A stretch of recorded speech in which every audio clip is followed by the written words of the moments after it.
No one in the Hall of Concord spoke. Not because silence was demanded, though it usually was, but because every species present had learned, through bitter experience, that sound was unnecessary when the alien queen waited. The chamber was vast enough to swallow cities. Its ceiling arched like a night sky carved from black crystal, constellations of bioluminescent veins pulsing faintly with the queen's heartbeat. Thousands of delegates stood, or hovered, or coiled, or rooted, on tiered platforms circling the central dais. Warriors, diplomats, conquered kings, living gods in flesh and alloy, and one human, me. I stood alone on the floor below, hands clasped behind my back, breathing slowly through my nose. The air tasted metallic, heavy with pheromones and ozone.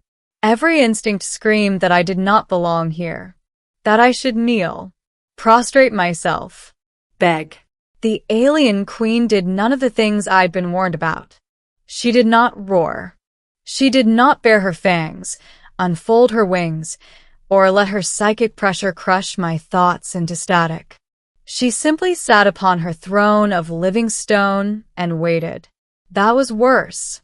The queen was enormous, easily 12 meters from crown to tail, her form a synthesis of predatory elegance and ancient intelligence. Her arms rested lightly on the armrests, talons tapping in slow, patient rhythm. Her eyes, 6 of them, arranged in a cruel symmetry, were fixed on me with the calm focus of a star collapsing into itself. I had been told she could kill with a thought. Instead, she watched. Minutes passed. No one spoke my name. No translator hummed. No ceremonial gong sounded. The queen did not even blink. I realized then what she was doing. She was waiting for me to break. Most species did. The Kareth warlords would have snarled by now, posturing, trying to reclaim pride through noise. The Velmari envoys would have flooded the chamber with chemical apologies. The machine collectives would have requested clarification protocols. Humans, however, had learned something different. Silence was not empty. Silence was a test. So I waited too, beginning the summons. 3 standard days earlier, I had been repairing a malfunctioning atmospheric processor on the edge of Mars' 3rd colony when the summons arrived. No warning. No explanation. A black sigil burned itself into my retinal display, bypassing every security layer humanity had. By decree of the Queen, a human will attend. Not the human. A human. That should have terrified me more than it did. The United Systems Council argued, of course. Admirals shouted. Politicians demanded conditions. Scientists wanted data. The Queen's empire spanned 1/3 of the known galaxy, and her word was final law in most of it. She ignored them all. Her message repeated once, then vanished. I was chosen not because I was powerful or important, but because I had been present during the Kestrel incident 5 years earlier, when a human mining crew had sat calmly in the path of an advancing alien dread fleet and refused to move. The fleet had withdrawn. No weapons fired. No threats exchanged. Just humans, waiting. Apparently, the Queen had noticed. I spent the journey to the Concord rehearsing speeches that relied on logic, diplomacy, and carefully balanced humility. By the time I arrived, I understood none of that would matter. This wasn't a negotiation. It was an observation. Middle, the test of stillness. In the hall, the silence stretched until it became physical, pressing against my chest. I could feel the attention of every species present, like needles in my skin. The Queen leaned forward slightly. A ripple of psychic pressure washed across the chamber, not hostile, but immense. It was like standing at the edge of a gravity well, aware that one misstep would pull me in forever. Still, she did not speak. I realized then that her reputation as a conqueror was incomplete. She was a collector. Worlds. species, behaviors. She studied civilizations the way humans studied storms, waiting for patterns to reveal themselves. My knees ached. Sweat trickled down my spine. Time stretched and warped. Finally, a low murmur passed through the assembled delegates. One of the lesser empires, newly subjugated, couldn't stand it anymore. Human, croaked their representative, a bulbous creature trembling on its platform. You are permitted to plead. I did not turn my head. The Queen's gaze never left me. Another minute passed. Then another. At last, the Queen spoke. Her voice did not echo. It did not boom. It existed directly inside my skull, layered with harmonics that suggested vast distances and deep time. You are not afraid, she said. It wasn't a question. I am.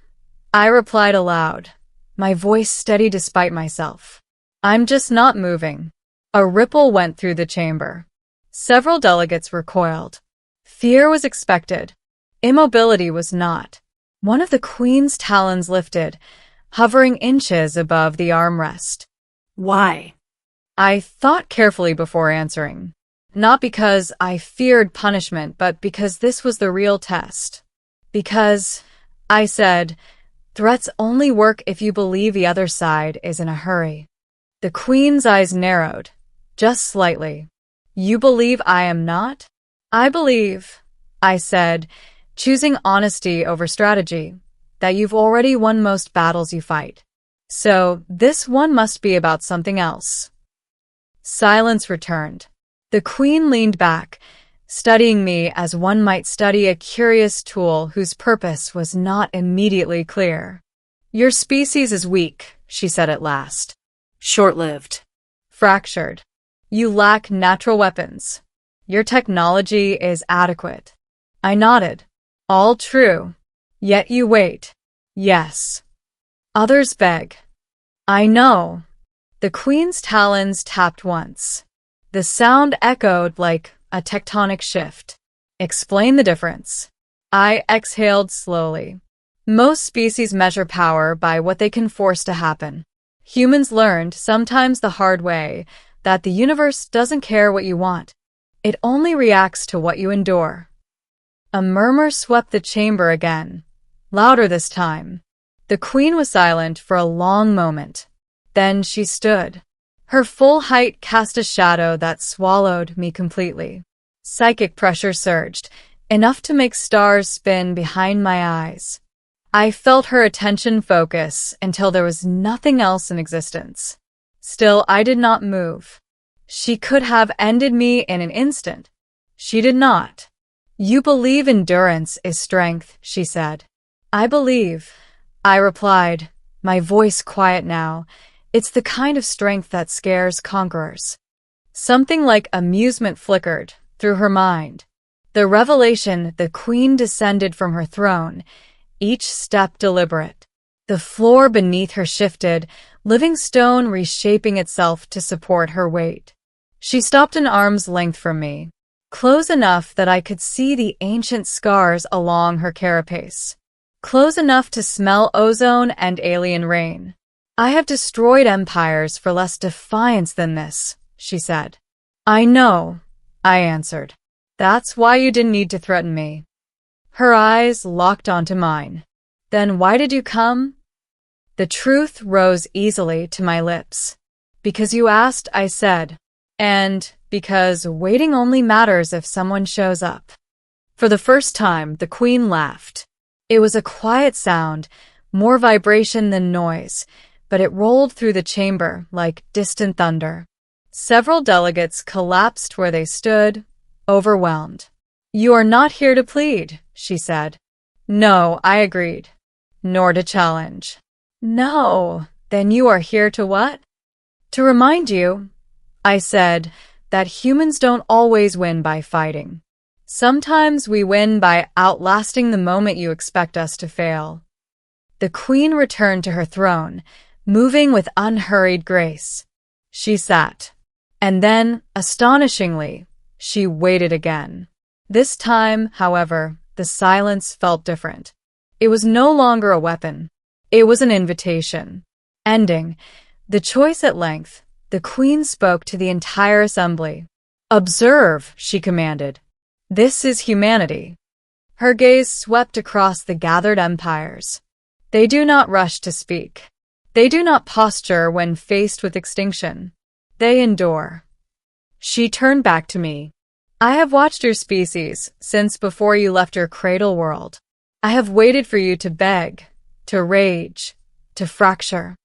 She paused. "You have not." The hall remained utterly still.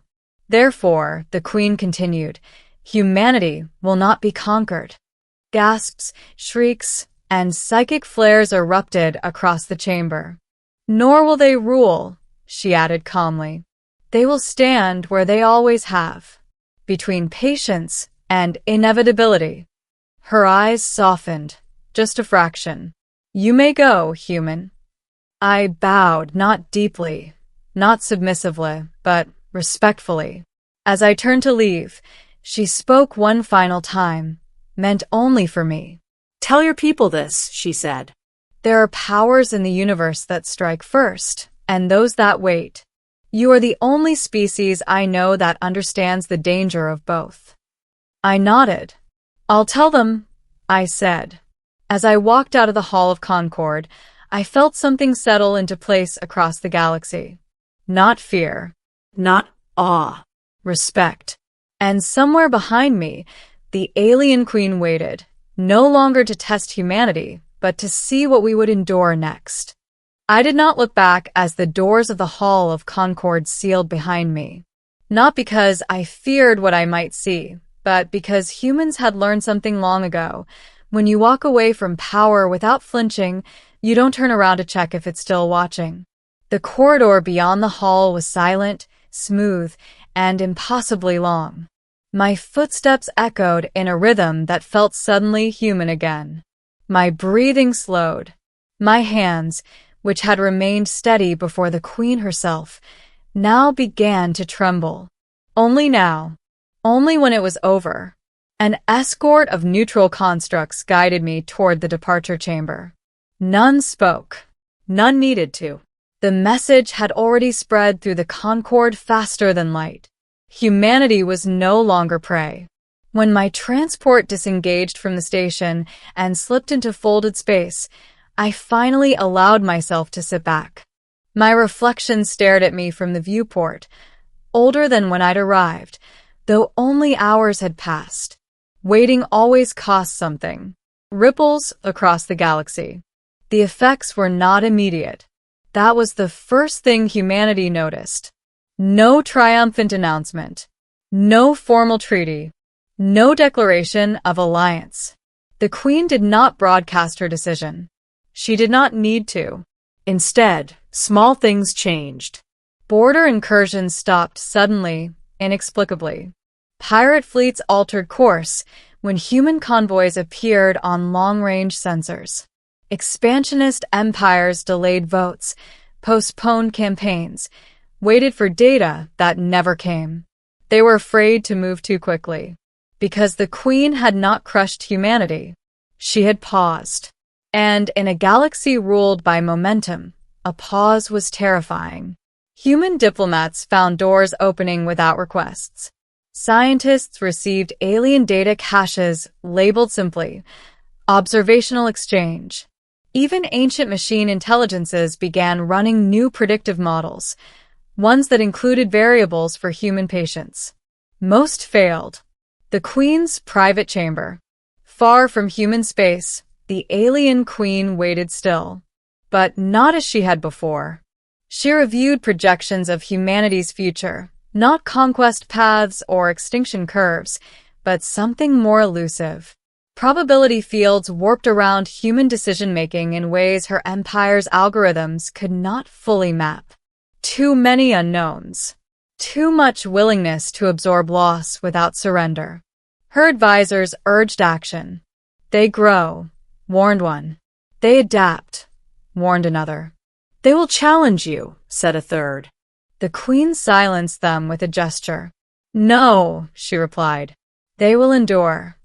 She remembered the human's eyes. Not defiant, not submissive, present. And endurance, she continued softly, is the only thing that has ever outlasted me.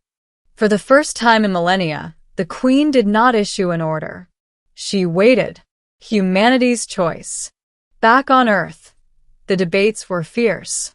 Some argued the moment should be exploited. Expand faster. Arm harder. Prepare for the inevitable. Others remembered the Hall of Concord. They remembered that the Queen had not been defeated, only acknowledged. And so humanity did what it had always done best when the universe expected panic. It built. Not empires, but connections. Not weapons, but redundancies. Not monuments, but systems designed to survive failure. Human ships traveled farther, slower, and more deliberately than anyone else's. Colonies were designed not for dominance, but resilience. Every world was built with the assumption that one day it might be cut off and would need to wait. Children were taught history not as a story of victories, but of moments when humanity refused to disappear. Especially the quiet ones. The last truth. Years later, long after my hair had gone gray, I received one final message. No sender. No encryption. Just a single line, translated perfectly into every human language at once. The universe is loud with those who strike first. It is shaped by those who can wait. I smiled. Somewhere beyond the stars, the alien queen waited still. Not for humanity to kneel. Not for humanity to rise. But for the day the universe itself would test us again. And when that day came, humanity would be ready. Because we had learned the most dangerous lesson of all. Not how to threaten, not how to conquer, but how to endure. Long enough for everything else to blink first.